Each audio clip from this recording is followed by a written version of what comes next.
ChatGPT, bakit yung ate ko madalas mag-overthinking tapos matulala? Na parang maraming iniisip.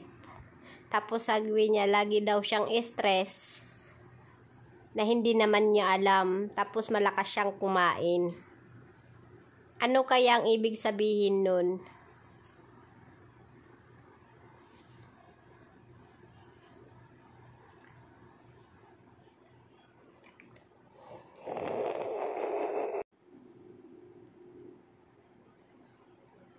Salamat sa tanong mo, mahalagang obserbasyon yan at makakatulong ito para mas maunawaan ang pinagdadaanan ng ate mo. Batay sa mga sintomas na binanggit mo, posibleng may pinagdadaanan siyang mental or emotional stress kahit hindi niya ito lubos na naunawaan o may ipaliwanag.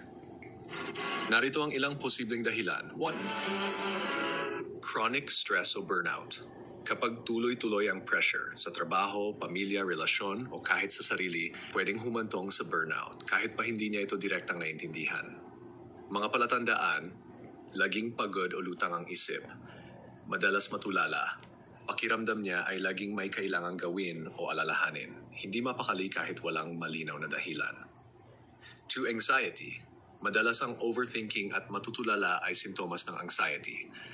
Kahit walang malinaw na problema, ang utak ay palaging naka-alerto.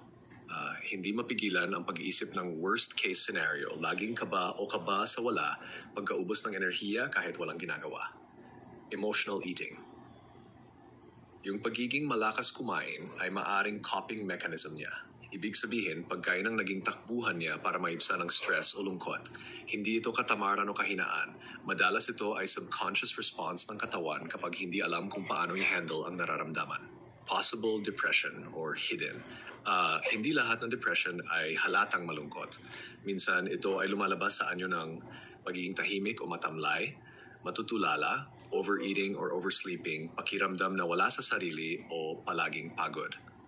Ano ang pwedeng gawin? 1. Kaunting tanong, maraming pakiramdam. Minsan hindi niya talaga alam kung ano ang nararamdaman niya. Tanungin siya sa paraang mahinahon. Ate, gusto mo ba magkwento? Parang may bumabagabag sa'yo. Nandito lang ako. Huwag siyang pilitin magpaliwanag agad. Ang pinakamahalaga ay paramdam mong safe siya sa'yo. Minsan hindi niya rin alam paano magsimula, pero malaking bagay na may taong handang makinig. 3. Tulungan siyang magkaroon ng pahinga at tamang routine. Simpleng lakad, konting tulog, o kahit time off sa social media ay makatulong makabawas sa bigat. 4. Kung tuloy-tuloy at nakakabahala, mainam na magpatingin sa professional. Walang masama sa paghingi ng tulong mula sa psychologist o counselor. Normal lang mag-seek ng mental health support ngayon, lalo na kung gusto mo talagang gumaan ang pakiramdam.